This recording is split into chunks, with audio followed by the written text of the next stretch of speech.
Go yard. I got so much more.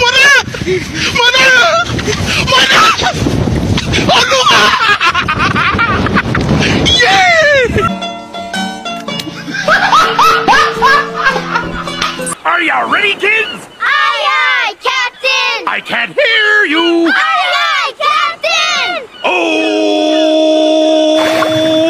Fucking design on right now. Break it down, bring it back, make it clap. I got 3 old thoughts, new block, wear that thing. Bitches on my line, and you know. Assalamualaikum warahmatullahi wabarakatuh. Kami dari kelompok 4 akan diskusi tentang kesehatan bank, yaitu Bank BTN, Bank BPR Duta Bali, Bank Jabar, dan Banten TBK. Perkenalkan, nama saya Putri Nurul Fitria dengan NIM 2003102220. Perkenalkan, nama saya Siska Aulia Levita dengan NIM 20031022221.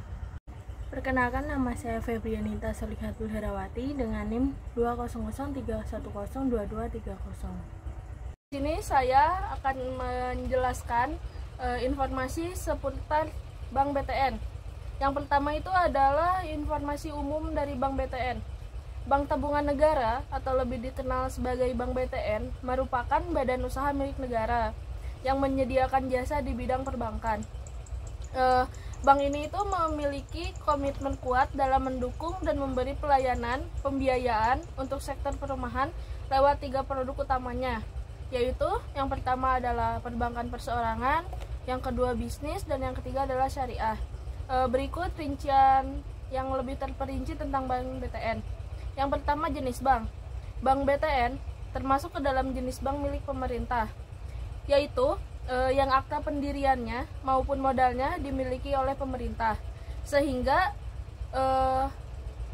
bank ini itu seluruh keuntungannya diberikan kepada pemerintah. Contoh dari bank milik pemerintah sendiri adalah Bank Mandiri, Bank BNI, Bank BRI, dan Bank BTN. Kesuksesan Bank BTN dalam bisnis KPR juga telah meningkatkan status Bank BTN dari bank konvensional menjadi bank devisa pada tahun 1994. Yang kedua adalah produk dan layanan Bank BTN. Bank BTN sendiri mempunyai berbagai produk yang dapat menunjang kebutuhan masyarakat. Contohnya adalah 1.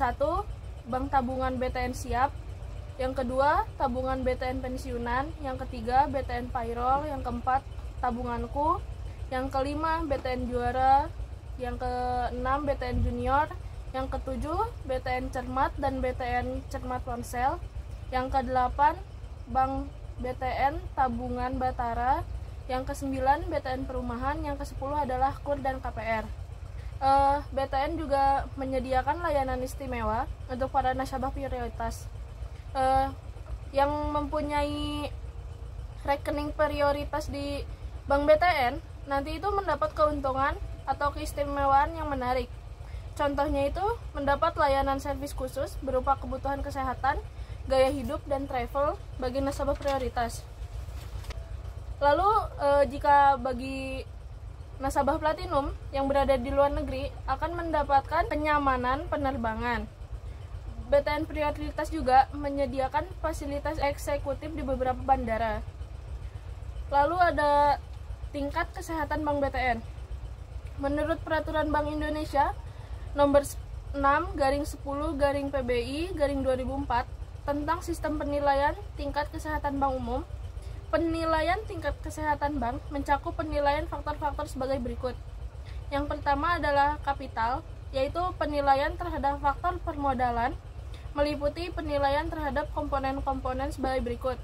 Yang pertama adalah kecukupan, komposisi, dan proyeksi.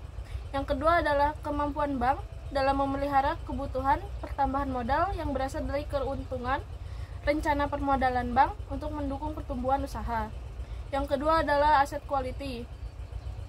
Penilaian terhadap faktor kualitas aset meliputi penilaian yang pertama, kualitas aktiva produktif, yang kedua, kebijakan dan prosedur. Yang ketiga adalah manajemen. Penilaian dari manajemen sendiri itu yang pertama adalah kualitas manajemen umum dan penerapan manajemen risiko. Yang kedua adalah kepatuhan bank terhadap ketentuan yang berlaku dan komitmen kepada Bank Indonesia atau pihak lainnya. Yang keempat adalah earning. Penilaian earning sendiri yaitu yang pertama adalah pencapaian ROA, ROE, dan NIM serta tingkat efisiensi bank. Yang kedua adalah perkembangan laba operasional dan diversifikasi pendapatan. Yang kelima ada liquidity. Penilaian tersendiri yaitu 1. Rasio aktiva atau pasiva liquid. Yang kedua adalah kebijakan dan pengelolaan likuiditas. Penilaian terhadap faktor sensitivitas terhadap resiko pasar meliputi penilaian terhadap komponen-komponen sebagai berikut. Yang pertama adalah kemampuan modal bank dalam mengcover potensi kerugian besar akibat fluktuasi suku bunga dan nilai tukar. Analisis dengan menggunakan metode Camel membuktikan bahwa secara umum Bank BTN dalam kondisi cukup sehat dengan nilai pembobotan sebesar 72,83%. Secara parsial, CAR, CR masuk ke dalam kategori sehat.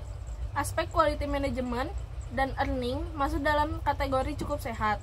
Dan aspek quality asset, earning, dan liquidity masuk dalam kategori tidak sehat. Serta perbaikan terhadap kinerja aspek quality, earning, dan liquidity perlu dilakukan agar di masa mendatang ketiga aspek tersebut dapat menjadi lebih sehat. Sekian penjelasan saya tentang BTN. Selanjutnya saya akan menjelaskan tentang Bank BPR Duta Bali. PT Bank Perkreditan Rakyat Duta Bali didirikan pada tanggal 21 Juli 1994. Berdasarkan badan hukumnya, Duta Bali adalah bank yang perkreditan rakyat yang berbadan hukum perseroan terbatas yang dilengkapi dengan dokumen-dokumen yang masih berlaku. Keuntungan izin legal sebagai BPR adalah yang pertama diizinkan untuk memobilisasi tabungan dan deposito dari masyarakat. Yang kedua, diizinkan untuk memberikan pinjaman kepada masyarakat. Yang ketiga, dana masyarakat dijamin oleh lembaga penjamin simpanan atau LPS. Sedangkan kelemahannya adalah yang pertama, tidak diizinkan beroperasi di luar provinsi. Yang kedua, tidak diizinkan untuk membuka fasilitas rekening giro. Yang ketiga, tidak diizinkan memperoleh pinjaman dari luar negeri. Visi misi dari Bank BPR Duta Bali. Visinya yaitu pelayanan tulus dan berkualitas menjadikan lembaga keuangan terkemuka. Misinya yang pertama delivery, yaitu pemberian pelayanan yang tulus untuk menciptakan suasana lingkungan kerja yang sehat guna mencapai kepuasan nasabah. Selanjutnya yaitu tulus ikhlas dalam melakukan pekerjaan. Yang kedua adalah understanding, dengan mengerti akan kebutuhan atau keinginan dan harapan nasabah. Selanjutnya mengerti dan memahami tujuan perusahaan untuk memperoleh keuntungan. Yang ketiga, tangible, dengan tetap menjaga kenyamanan nasabah saat penerima pelayanan yang ramah, tulus, dan berkualitas dari seluruh karyawan. Seperti seluruh karyawan menjaga citra baik image perusahaan. Yang keempat, assurance, seluruh karyawan menerapkan prinsip pelayanan yang tulus kepada nasabah dengan pedoman pada etika, courtesy, attitude, dan selalu menambah ilmu pengetahuan untuk kemajuan diri sendiri dan perusahaan. Selanjutnya, karyawan adalah aset bagi perusahaan dan perusahaan memiliki komitmen untuk memperdayakan sumber daya manusia yang ada dengan melakukan pelatihan, pendidikan, dan pengembangan. Yang kelima, be a customer choice. BPR Duta Bali menjadi pilihan bagi masyarakat dengan karakter tersendiri untuk pertumbuhan perekonomian masyarakat atau usaha mikro dan kecil atau UMK. Yang keenam, attention. BPR Duta Bali sebagai pusat perhatian pelanggan dengan segala karakteristiknya. 8. Loyalty. Pelanggan dan karyawan memiliki loyalitas yang tinggi terhadap BPR Duta Bali. Yang ke-9, improvement. Dengan pengembangan produk-produk perbankan dan karir karyawan terus-menerus berkelanjutan dilakukan. Selanjutnya, pengembangan teknologi informasi menjadikan BPR Duta Bali cepat dan tepat dalam pelayanan nasabah. Produk dan layanan dari BPR Duta Bali. Yang pertama, produk dana. Dapatkan keuntungan, kenyamanan, dan hadiah menarik dengan berbagai solusi simpanan dari BPR Duta untuk Anda. Yang kedua, produk kredit. Melayani kebutuhan perbankan mulai dari kredit, modal kerja, investasi, dan modal konsumtif. Yang ketiga, jasa layanan. Menawarkan jasa non-konvensional dengan mekanisme pembayaran tagihan online. Selanjutnya akan dijelaskan teman saya. Selanjutnya penjelasan Bank BJB. Informasi umum mengenai Bank BJB. Bank Jabar dan Banten Tbk adalah bank usaha milik daerah atau BUMD yang dimiliki oleh pemerintah Jawa Barat dan Banten. Bank ini telah berdiri sejak 20 Mei 1961 dan memiliki kantor pusat yang terletak di daerah Bandung, Jawa Barat. Berikut informasi lebih rinci tentang Bank BJB. Jenis bank. Saat awal berdiri, Bank BJB berbentuk sebuah PT atau perseroan terbatas dan mengalami perkembangan menjadi BUMD. Tercatat hingga saat ini BJB telah memiliki 65 kantor cabang serta 315 kantor cabang pembantu, 346 kantor kas, 213 payment point, 1743 ATM serta 13 weekend banking.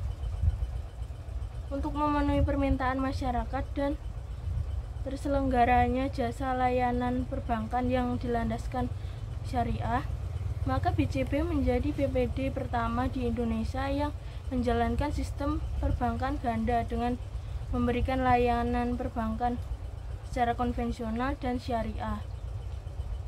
Produk dan layanan dari Bank BJB. Yang pertama ada tabungan, liputi Simpeda dan Tabunganku. Yang kedua deposito. Deposito yang ditawarkan oleh Bank BJB beberapa macam, diantaranya deposito berjangka, deposito suka-suka, deposito falas, dan deposito diskonto. Untuk selanjutnya adalah giro. Memberikan dua pilihan giro, yaitu giro falas yang memiliki beberapa mata uang asing dan satunya giro perorangan yang mampu membantu perjalanan bisnis nasabah menjadi lebih mudah. Berikutnya adalah kredit. BJB Kredit Guna Bakti, BJB KPR, dan lain sebagainya. Dan yang terakhir produk BJB yaitu BJB Si Muda. Biasanya nasabahnya tergolong dari mahasiswa atau pelajar. Selanjutnya mengenai tingkat kesehatan Bank BJB. Menurut peraturan Bank Indonesia tentang sistem penilaian tingkat kesehatan bank umum, terdapat 5 faktor. Yang pertama kapital, yang kedua aset quality, yang manajemen, yang keempat earning, yang kelima liquidity. Liquidity itu market risk. Penilaian terhadap faktor risiko pasar ini berdasarkan sampel penelitian dari laporan keuangan tahunan PT Pembangunan Daerah Jawa Barat dan Banten Tbk yang berjumlah 5 periode, yaitu dari tahun 2016 sampai 2020. Secara keseluruhan, hasil analisis tingkat kesehatan Bank BJB Syariah periode 2016 sampai 2020 yang dinilai dengan metode CAMEL adalah sebagai berikut. Yang pertama, penilaian terhadap komponen kapital atau CAR. Yang terakhir berada di angka 24,14%, masuk dalam kategori sangat sehat.